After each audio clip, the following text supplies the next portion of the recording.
Hey everybody, welcome to episode 24 of Around the Verse. I'm Sandy Gardner. And I'm Ben Lesnick. $66 million, that's a little silly. It's incredible what you guys have done for this game. We know we have a lot to live up to at this point, and we're going to build you a heck of a universe. We are, and we hope you enjoyed the new design doc. Do you want to explain a little bit about that, Ben? Oh, yeah. So starting with 66 million, Chris has changed how we're going to do stretch goals going forward. We'll still have, kind of rewards for you in the future and new game features as we imagine them.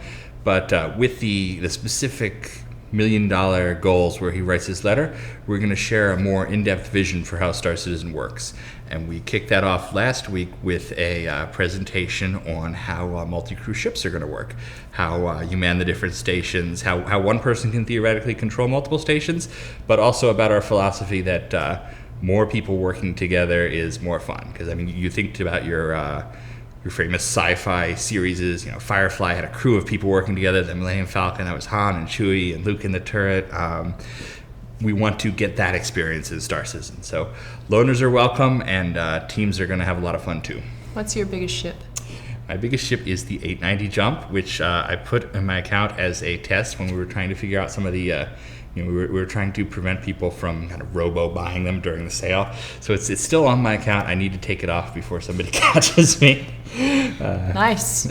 I would like to do that with the Gladiator.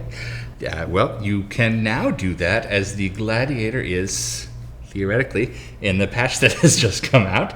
This is the next to last patch before we ship Arena Commander 1.0. It makes some bug fixes as well as improvements to ESP, and it adds, most forward-facing, the Gladiator to everyone's account who has purchased one. And starting tomorrow, we'll be offering Gladiator packages if you absolutely need to add one to your Armada. ESP, as in extrasensory perception? Exactly. It's the system by which Star Citizen sort of reads your mind during targeting to help users that have control surfaces that aren't as specific. So like the joystick or the gamepad gets a little bit of boost when you're tracking a target. Now I really want one. I do. Speaking of controllers, HOTAS poll went up. Yep. As you guys know, we like to do our marketing kind of straightforward at you. We don't want to go behind your back with our planning. So we've created a poll to get some details about the potential Star Citizen HOTAS that's being developed. Our partner manufacturing it would like some information. We want to know, what kind of price point you're interested in. We want to know what features are important to you in a joystick. And we would definitely encourage everybody out there to take the poll. Let us know. Also post in the comments, because we're reading every single one. If you have an idea or something you absolutely needs to be included, let us know. Definitely let us know. I know that you did it in January, but it's slightly different this time. So. Yep, we've had a lot of new backers since then. So. We have. So have you tried out your free Hornet? Well, I have done plenty of Hornet flying in my time, but now everybody has that chance. Until tomorrow, anyway. The Hornet is free for everybody to try out. We do this both to promote the game, get people interested in other ships, and also because it is a big benefit to our QA team. It increases the number of people on the servers. It lets us see battles between ships that don't necessarily always happen. And we're going to continue to give you similar free fly weeks in the future, just to let you experience more of Star Citizen, at least until we launch in-game credits, which will be able to buy passes for different ships and weapons. I hope you haven't been doing your free-flying Hornet stuff recently, because I don't want to lose. We are having a fly-off for the live stream this December 19th on the Friday. We've got a big live stream coming up. We're going to share with you Star Citizen news from around the company. We've got some cool reveals. We'll make some ships available, all that cool stuff. And Sandy and I will be battling it out. We also have a new tradition here at Cloud Imperium where... you will be the Rats Nezetik. Yes, we have these nice Rats Nezetik tattoos. The winner of the fly-off... No, excuse me. The loser of the fly-off has to wear this prominently on themselves at the next company event, which in this case will be the... Christmas party. Star Citizen Christmas party for the team. So one of us will have... This and a few others from our team. That's true. Chris might just be wearing one on his forehead. No, Chris is a wonderful dogfighter. He could never lose. Sure. All right, now it's time for news from around the verse.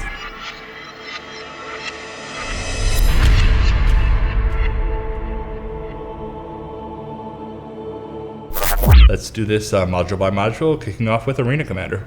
Arena Commander, multiple missiles, including the Rattler, are almost complete. That is a result of our creating the component pipeline. We're starting to see guns and missiles trickle in that are getting equipped for Arena Commander. We'll see a bunch of those weapons in AC 1.0, and then hopefully a steady stream of them after that. AI for countermeasure has begun. Yep. The guys at Moon Collider are working on the process by which the AI uses their, chaff and flares and such. Missile selection via the hood is being finalized. That's Zane BN working on the interface as always. And Squadron 42, landing mechanic is continuing to be polished. We are going to have a cool design doc on that in the not too distant future. I know everybody wants to see how we're doing landing, and we are looking forward to sharing it with you. We're just polishing the edges first. FPS cover system has received improvements. As you probably heard last week, the FPS team has introduced a new cover system to their build whereby you get up close to something and it automatically accesses the cover. So they're now integrating that into Squadron 42. I know there's been some debate about this, but the word from QA is that it's actually a big improvement to the experience. So we're going to let you guys try it out when the FPS module ships, and you will tell us. Persistent Universe, art for Astro Armada has continued. Astro Armada is one of the ship showrooms in the Star Citizen universe, so if you want to go check out ships that are available in the Persistent Universe, that'll be the place to do it. PU transition from hangar to planet side to space is being tweaked. I mean, that's the big one, which you guys will be seeing next year, the ability to leave the hangar and fly off into Arena Commander instead of accessing it through a fake video game. Peaceful NPC AI tasks have continued work. AI don't just, fight or respond to questions. They need to interact with the world on their own. So, we need to be able to teach the bartender, if you're not doing anything else, you should be cleaning a glass or using a console or something. And that's what that process is. Ships, Retaliator interior is being worked on. That's the guys in the UK. I know every time we mention the Retaliator, everybody goes crazy. Oh no, you're changing it. So not a massive change. We're just prettying it up, getting it ready for the hangar. Ejection seat for the Mustang has been implemented. One of the basic checklist items for every ship now is you have to be able to dump the cargo, you have to be able to equip guns, and ejection is a big one. We designed some of the early ships without ejection in mind, and now we have to go back and figure out how they work. Luckily, the Mustang was pretty easy because it really looks like a speedy, fast fighter. And the Aurora intakes are being fixed. That is kind of to address a question we've had a lot. Are the old ships finalized? Are the interiors done? Are the looks done? Are the stats done? The answer to all those questions is no. We will continue to polish them to the needs of the game going forward. So even something as minor as the little intakes on the Aurora, we noticed they didn't work correctly in AC, so we went back and fixed them. And you'll see that with all the ships, so nothing is final. Finally, FPS module, damaged limb movement has begun implementation. You guys heard about the kind of proposal for the damage, the health system a couple of weeks back. Now we're kind of getting that into the game, so if you've taken a shot to the arm, you can sort of move it, but not really, and that's going into the build now. Plasma ammo has been fixed so it no longer shoots through doors. Sorry guys, you can't shoot through doors in Star Citizen. White boxing of the battlesphere has continued. But you're going to have to wait a little bit longer to find out what the battlesphere is. And now let's go over to Mark with this week's episode of Bug Smashers! Good morning, Bug America. Today we have some special holiday treats to spice up recipes. Good morning, Bug America. Today we have some special recipes to help spice up them holiday meals. Oh my God! Bug Smashers! Hey everybody. Today's bug has to do with malformed packets. So here I am in my nifty Visual Studio, and let's launch the dedicated server, and then once that gets up and running, we will launch the client. Since we're interested in the dedicated server, we'll keep this guy on this window, and I'll move the client to another screen. So we'll watch lots of time in good old debug mode, so I'm going to get some fun asserts. Those we don't care about right now, so I'm just going to tell it to ignore. So my client is connecting, and here is a nifty net log review that one of our programmers, Paul Randell, has made to capture all the logs between the network, between the client and the dedicated server. So as we connect, we send a bunch of packet information, and once our guy gets to a certain stage, we shall get the infamous malformed packet error. So we are now in the game in Broken Moon on Battle Royale. It's still sending and receiving a bunch of packet information. He lifted the gun up and I just looked at that.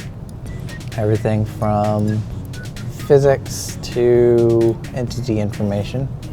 Duplicate animations. That just means someone moved the animations, and when it built them, now there's two of them, so the engine's like, oh my god! I just have to go in there and delete the duplicates on my end. But for now, we can tell it to ignore it because it's not going to cause us any harm. And we're getting some invalid entities. That would be similar. There it is. We got a... it's ignoring packet. Is it going? I thought that was it, but it's still going. And we got disconnected, so that was it. So this is the bad packet that we got in there. And we no longer are connected. So, what's happening? This is a bad issue. This actually started happening when one of our designers uploaded a bunch of XML scripts and basically defined a whole bunch of new weapons. So basically every single XML that is in this script folder is considered a entity class. So if I do .xml, you can see every single bit that are entities. So all of these are entities, and unfortunately, we have a crap ton of them. There are even some more entities defined elsewhere in the code, so we have a lot. Now, every one of those things gets an ID. The first one gets 1, the second one gets 2, and so on and so on. And anytime we want to network what type of entity it is, we send in basically this policy called class. So it's like, hey, I'm a missile of this class, here's my ID. New recipe. This is why I'll never be an actor. Today we're going to look at some new recipe. Problem is, this ID, according to the compression policy, is between 0 and, by default, is actually 1024. But I wanted to make the error happen, so I made it 512. We actually deleted some entities before this, so if we did make 1024, the error wouldn't happen. But during this time, we had more than 1024 entities, and when I did that XML thing, I think there were 833. So some of them got deleted. At the time, there were more than 1024, so this was never exceeding 1024. So if we had an entity that had an ID of 1025 and it sent that information across the network, you would get 1024, but that 1024 would link to a different class. So for example, if I had the Scythe entity ID or entity class as 1025, and that information gets sent to the server or sent to clients, but the clients get that, they'll see 1024. Your mod oh jeez! I couldn't even see it, but I felt it. But if 1024 is set to a missile, then that scythe will be known as a missile. Then it will create that missile in the client, but the server's thinking it's a scythe, so it sends a bunch of network packets thinking it's a scythe, but the client made a missile, and it's getting all this packet information that's not for the missile. The client will be like, oh my god, this is not right, I am aborting, and then that's when you get that malformed packet error. So what we did temporarily was increase this bad boy up just so that we could have that bigger range. And then that was submitted so that if you create a scythe with an ID of 1025, then the client will make sure that when he gets 1025, it is also the scythe and not some missile. That was a fix that we put up there, or by Paul.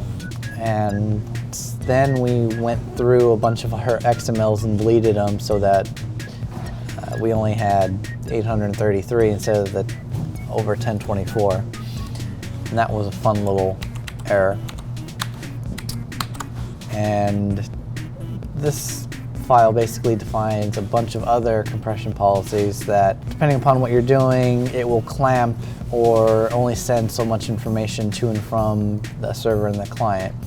And we have to be careful what we clamp those to, otherwise we may see errors just like we saw with the class.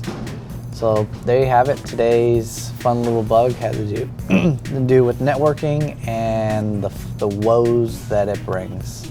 Woo! So today's bug had to deal with our network policies, where those policies define and limit our networking information to and from the server. And in this case, it was particularly the entity class field, where the entity class is basically an ID we use to identify what this entity is. It could be a ship, it could be a missile, it could be a little box, it could be a light, you name it. And this number by default went from 0 to 1024. The engine supports much higher, but the policy clamped it between those ranges. So if we had a scythe with an ID of 1025 and a missile at 1024, the server would create the scythe and then network the 1024 to the client because it clamped the range. It would create a missile because that was at 1024.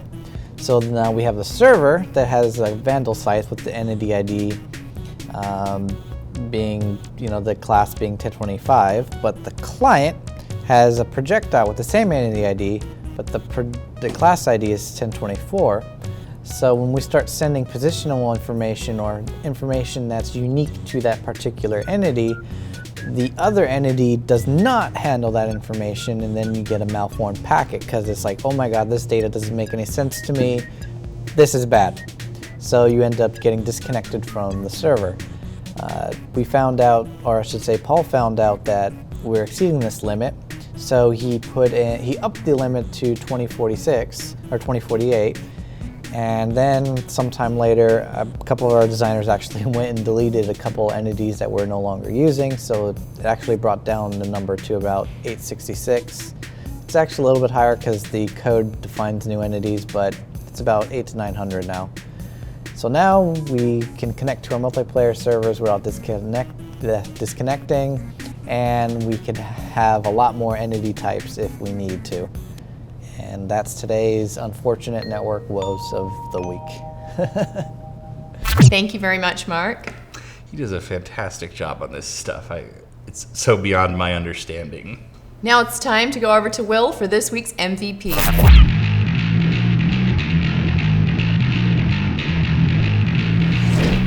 Hey everybody, I'm lead moderator Will here to bring you this week's MVP. This week's MVP goes to Andy B for his thread called The Big List of Star Citizen Videos and Podcasts.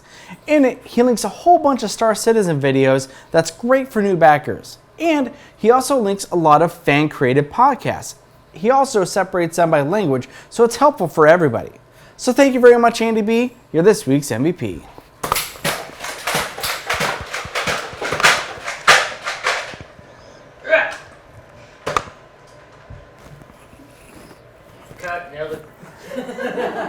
I got hit right in the lip. Thanks, Will. As you guys have heard, we are crunching here for Arena Commander 1.0. That means a lot of overtime for the team. We would like to share with you guys exactly what that looks like. So I asked Will to take a little tour of the office. Let's see how that turns out. Hey everybody, Will here, and we are going to go ahead and check out what everybody's up to. We're super crunching to get 1.0 out to you guys. So let's go ahead and see what everybody's up to. So we're actually going to start off with Mark, the bug smasher here. So Mark, what are you up to? All right, we're just going to go to the next person. I don't know what he's up to. So here we are in the writer's room. Will, what are you up to? I really don't have time to talk. So if you ever need help, if you ever need anything, Travis is always the guy to go to. So Travis, what are you up to? Blockers, man, blockers. You're blocking me right now. All right, so Darren, what are you up to? All right, so I guess we'll just move on. All right, Forrest, what are you up to? Take all that there. Just grab that stuff. Just in a basic room. Wait, hold on. Thanks, buddy. Hey, Zing, what are you up to? I see you got a whole bunch of dials. You got a whole bunch of stuff going on. What can you give me a description as to what's going on? Creating the in-cockpit displays. Oh, okay. All right. There's a lot of work to be done, but all right. it's going to be cool. Cool. All right. Cool. Thank you very much. Hey, Brandon, what are you up to? Oh. All right. All right. Hey, Calix, what are you up to? Well, I mean, look at this. Like, what am I supposed to do with the Mustang? That takes. Here, no, take a second. It's gonna be in here. This is not with coupled mode. This is coupled mode on. Look at that. I think probably the third engine isn't. All right, all that technical jargon. All right, I got you. All right, why don't we check out the other side? Maybe they're a little bit less busy. Hey, Omar, what are you up to? Can't talk right now, man. I'm a little busy. Hey, Owen, do you have a moment to talk about what you're working on? Hey, Daniel, what are you up to? Too busy being pretend to be busy. All right, so it looks like most of the devs are busy, but HR always has time to talk to us. So let's go ahead and check out what she's up to.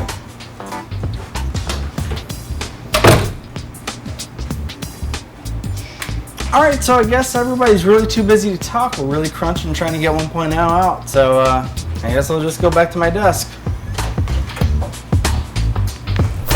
Thank you, Will. Everybody is working very hard. I can testify to that. I was also here on the weekend. There were people working. It was, it's always crazy here.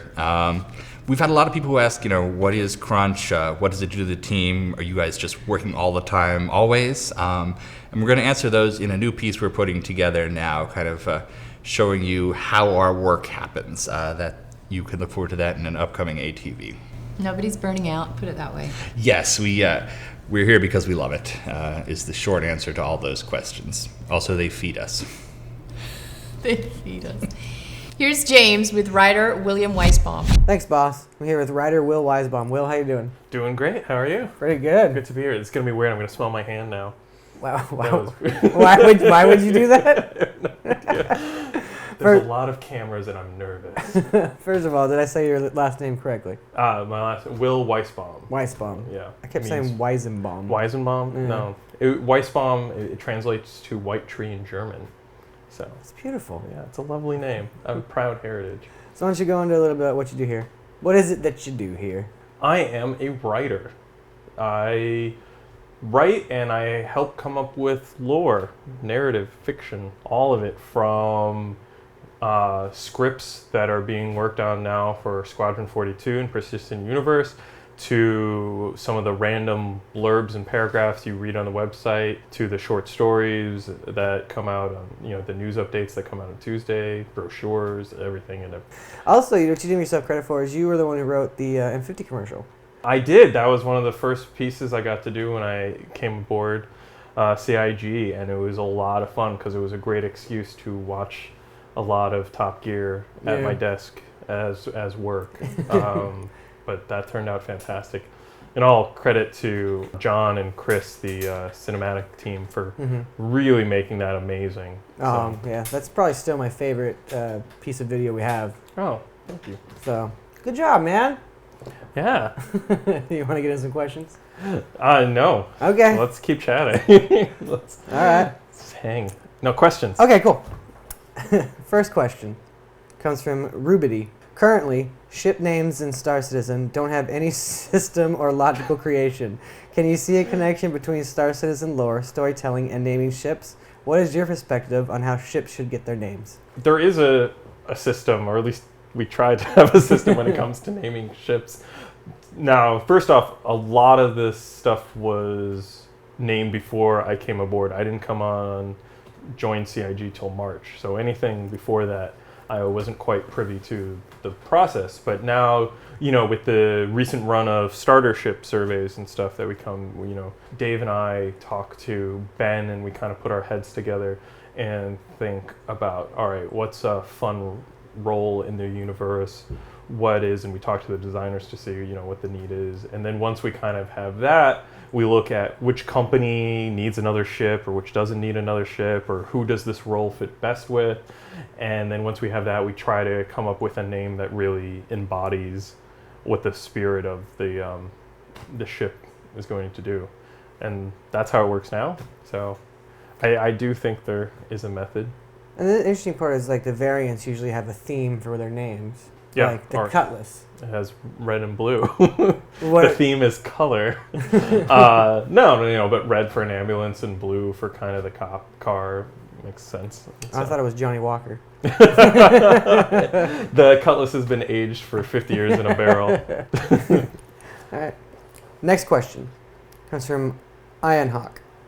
Will religion exist in Star Citizen universe? Since one of the main organization types is faith, it seems to indicate that there will be some kind of belief system involved. If yes, will we see religions from today or fictional, or both? And will aliens have religions? Yes, the game fictional universe does have religion. A big one that we've just talked about recently is the Church of the Journey, which is a fictional religion that kind of also more of a philosophical movement that exists in the verse, and we just did a fantastic lore builder diving into some of their mythology and stuff. In the writer's guide, we touch on this briefly, where all of the current day's religions still exist in some form. They're not attached to the government at all, so they're kind of separate organizations, but they exist in some shape or form. It's really up to the backers and the players to role play what they want. We probably won't be, you probably won't get a mission from the Methodist Church to go get them stuff. We'll probably avoid that. I don't know why I picked that church. But so for mission story stuff, we'll probably stick to more kind of fictional religions and groups, just it's a little less entangled with personal beliefs, and we don't want to be offensive to anyone. So, but as far as fictionally and story writing and all that, anything that exists today is still going on 900 years in the future. And like the fictional religions would allow you to mold them in a way that it would benefit the story or benefit gameplay. Exactly. We can, if by having fictional religions, we can do stuff with them that we also, another religious group is the Outsiders that, I forget what planet they live on. They're cult. They have their own planet. They eschew outside technology. So that's another example of a fictional one that we created. I really got to check when this is done to make sure that that's public knowledge. I believe it is. No, it is. Okay. I'll check. Let me check. Leave all of this in. Leave all of that in. What about aliens, though? Well, aliens. Is there a Jean church? We have been talking about what the alien religious beliefs are. That is not public yet, as we're still kind of figuring them all out and balancing them. So more information on that. But it is something we're actively talking about and considering. So awesome. Next question comes from Y06. How does the writing process go from start to finish? Is there instructions to write a backstory for a new planet? How far in detail would such a process go? There's two kind of separate processes, I guess. For stuff that's tied directly into game design, it usually originates with a request from a designer. For example, we're dealing a lot with manufacturers and stuff like that.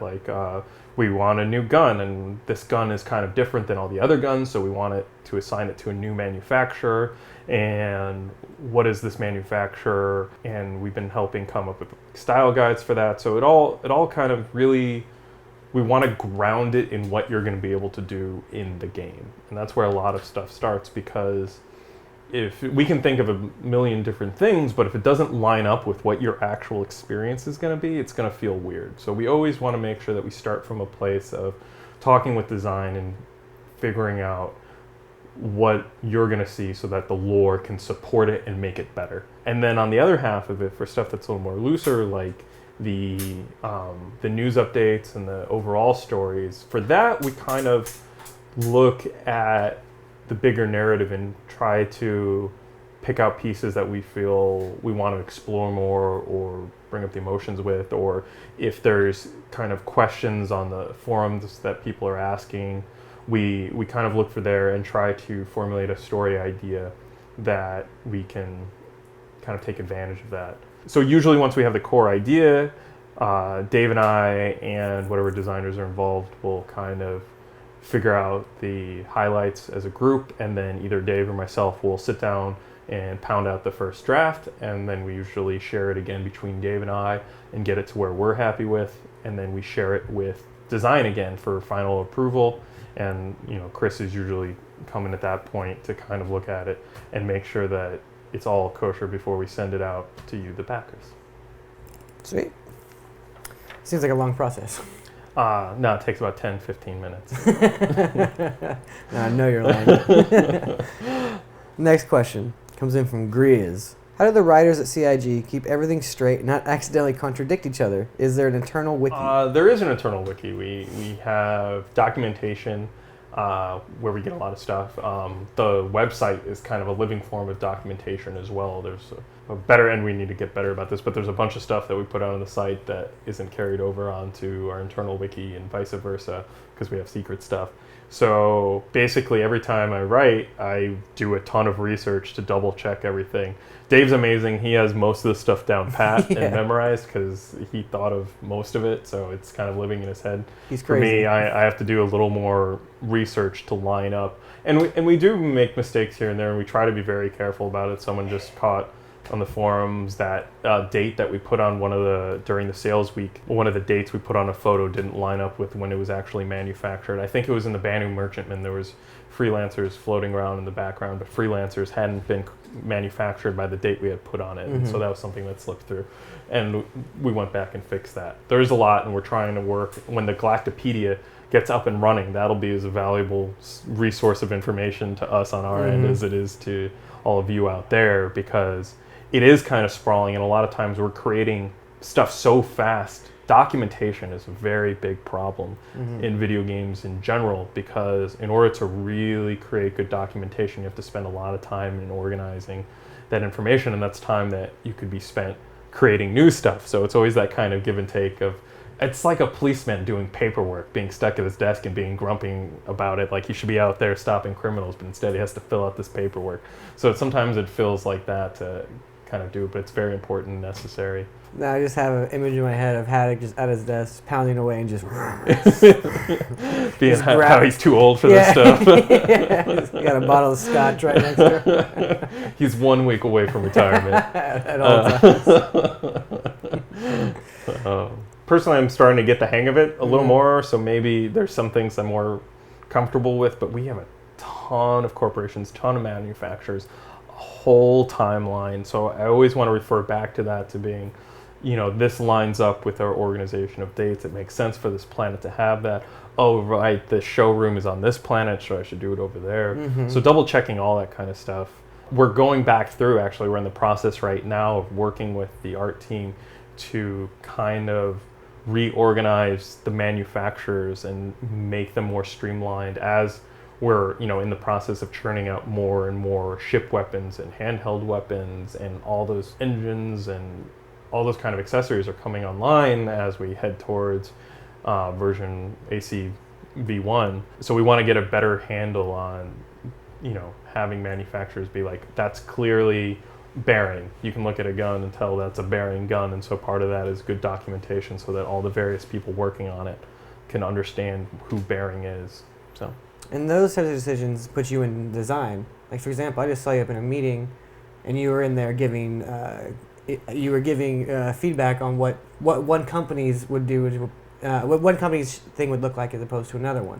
Like, there's an art meeting and you guys are in. I think that's something that a lot of backers don't think about, is that you and David, Mr. Haddock, are in art meetings, in meetings about design, meetings about with 3D artists, because you have to make sure the vision stays fluid. And I just wanted, that was the biggest shock to me. You know what I mean? I mean, that's kind of the ideal situation there, where we have that, it's a big triangle, because art can base stuff off. They get a story and they get design tells them what it wants to shoot, and then they can design from that. And lore, we can get artwork and design, and we can write our story off that. And design can get art and a story and come up with fun gameplay based off of that.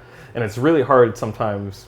We get stuck figuring out who's going to do what first, but in an ideal situation, we're all working together to kind of co-create. You know, with the designers come in, like Calix comes into our room and he talks about the missile system and the cargo system, and it's not to really change what they're thinking, but it's kind of to help express the design that they're thinking of in maybe easier terms, or kind of streamlining and honing it into what makes sense for the fictional world and making it better that way. So I really enjoy that part of being part of the lore team, is influencing the gameplay, so it's pretty neat. Mm-hmm. Last question comes from Mustafer. How much do you draw on Chris Roberts' previous works, primarily the Wing Commander series and other games in the Wing Commander universe? Do you consider Star Citizen to be an extension of Chris's former works, or something completely different? All right, so this is probably like a big record scratch confession, is that Don't say it. I have not played a Wing Commander game, so, which I know is gonna raise some heckles out there. Heckles. Oh, that was a fair way to say it. I'm gonna get heckles and raise hackles. And since joining CIG, I have been slowly watching all of the Wing Commanders on YouTube and Let's Play videos to kind of get a better sense of that, because I know it's such a big influence on Chris's whole past and his design philosophy is represented in the Wing Commanders. And, you know, often people will reference something and I have to go back and look it up and be like, oh yeah, that's how the Wingmen worked in Wing Commander 3, and to understand. I think we're taking a lot of the kind of design ideals that Chris brought into the industry, and we're elevating them. We're bringing them to the next level, or really highlighting them. It's not like a direct descendant. It's not a sequel by any means, but I think it's in the same family.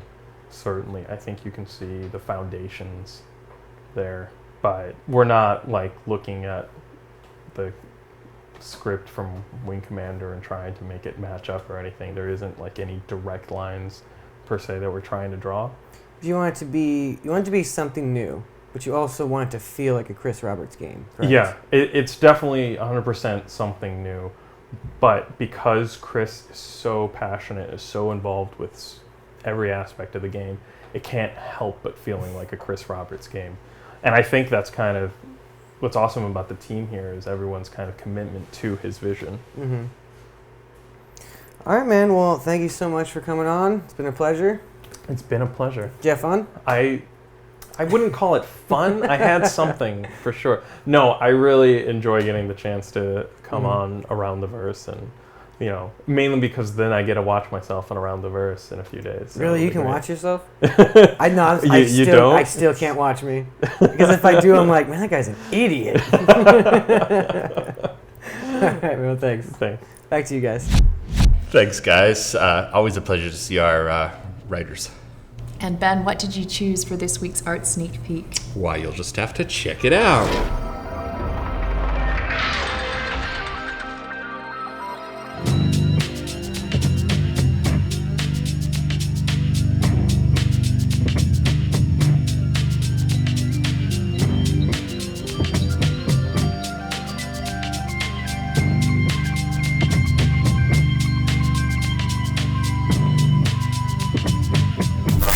Everybody's going to fast forward to the end. Yes, that's what they always do. Hey, if you're just joining us, you just missed the art sneak peek, and you should go back about 10 seconds. I love it. But more seriously, that's it for our show this week. Be sure to tune in next week for the big live stream. Gladiator will be available starting tomorrow. Along with a brochure? Oh, that's right. A new brochure is going live tomorrow, thanks to David Ladyman, Ryan Archer, and the team in Austin. That brochure is, of course, for the Gladiator. So it's sort of a field manual for the bomber. It's a pretty cool one. Please check that out starting tomorrow. And live stream starts at 10 a.m. PST. 10 a.m. PST, and we're going to hit all the offices. You're going to see guys from the UK, guys from Austin, people from here. It should be a great time. Thanks for watching, and thanks to all of our subscribers for making this happen. We will see you next week on Around the Verse. Nailed it.